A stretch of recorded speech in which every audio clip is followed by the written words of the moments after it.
Hey, what's up? Ako si Matthew at sa video na to, pag-uusapan natin ang paggawa ng isang password na secure para sa mga account mo on social media, email, or online banking.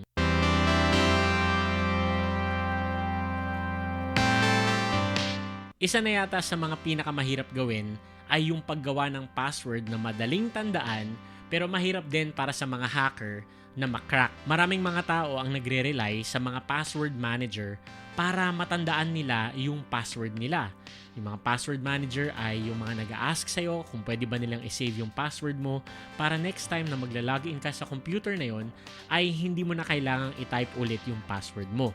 Ang problema sa mga password manager, kapag ka na-compromise yung password manager mo na yon, madami sa mga accounts mo ang maa-access na ng ibang tao and pwedeng ma-compromise yung information mo. Ang maganda, hindi mo naman kailangan laging gumamit ng mga password manager. Kung magsisipag ka at magde-develop ka ng system para yung password mo ay secure, then you can minimize the risk of your online accounts and information. Bago tayo magsimula, gusto ko sanang imbitahin ka na mag-subscribe dito sa channel na to and i-like din tong video na to. Pati i-hit mo na rin yung notification bell para wala kang ma-miss sa mga videos na ipopost ko dito sa channel na to. Yung mga password, nag-i-exist yan para sa isang dahilan. Para maging secure yung information mo at saka yung mga accounts mo online. Sinisigurado ng password na walang ibang makaka-access sa mga account mo nang walang pahintulot mo kung hindi ikaw lang. Para maging effective ang isang password, kailangan ito ay mahaba at saka sophisticated. Dahil kung simple lang ang password mo at hindi naman talaga sophisticated, then madali ka lang mahahack. Gumagamit ang mga hacker ng very advanced programs para makompute at makalculate agad or mahulaan yung mga napakaraming combination ng letters and numbers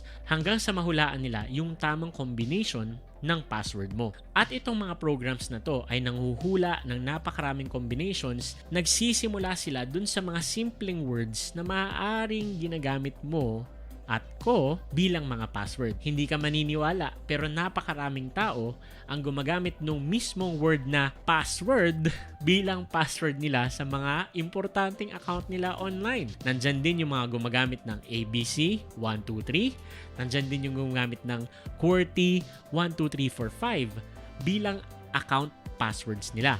Sana hindi ikaw yung isa doon ha. So bibigyan kita ng tip, simple lang, para yung password creation mo ay maging mahaba at sophisticated. Tip number 1, pumili ka ng isang grupo ng mga salita na may meaning para sa'yo. Huwag naman yung sobrang obvious na birthday mo o kaya naman pangalan mo. Sana mas sophisticated pa.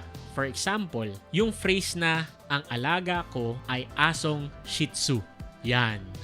Tandaan mo.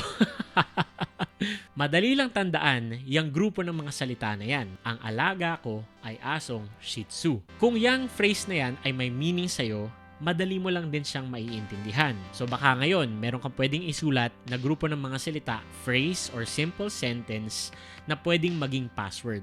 Pero hindi pa tayo tapos ha, first step pa lang ito. Pangalawa, tanggalin mo lahat ng space doon sa mga salita ng sentence na ginamit mo. So, for example, ang alaga ko ay asong Shih Tzu. Pag dudugtong-dugtongin mo yan, na parang wala siyang space. Pangatlo, mamili ka kung alin sa mga salita na yan yung bibigyan mo ng capital na letter. So sa halimbawa natin, pwede nating i-capitalize yung Shih Tzu, yung letter S, at saka letter T. Pwede rin nating i-capitalize yung letter A sa word na alaga. So ano na yung password natin? Ang alaga ko ay asong Shih Tzu.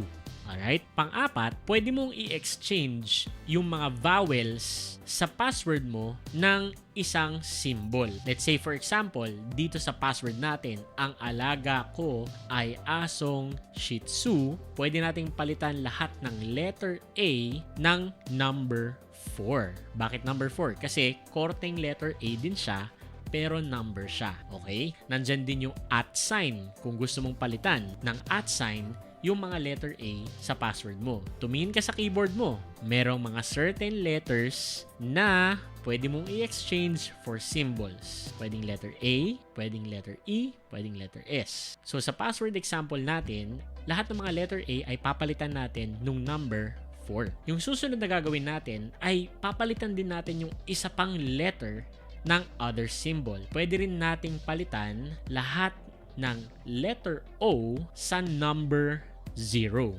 Mas secure na yung password natin kasi mahaba na siya at meron pa siyang symbol. Ang susunod kong tip para sa'yo ay pwede kang maglagay ng symbol sa dulo ng password mo. Pwede mong gamitin ang exclamation point, ang question mark, asterisk, colon, semicolon, or tilde sign, mamili ka. Basta siguraduhin mo na matatandaan mo kung ano yung symbol na ginamit mo. So for our example, ang ilalagay natin ay yung exclamation point. So ang password na natin ngayon ay ganito ang itsura. Ang alaga ko ay asong Shih Tzu! Exclamation point. Grabe, napaka-sophisticated na ng password na yan.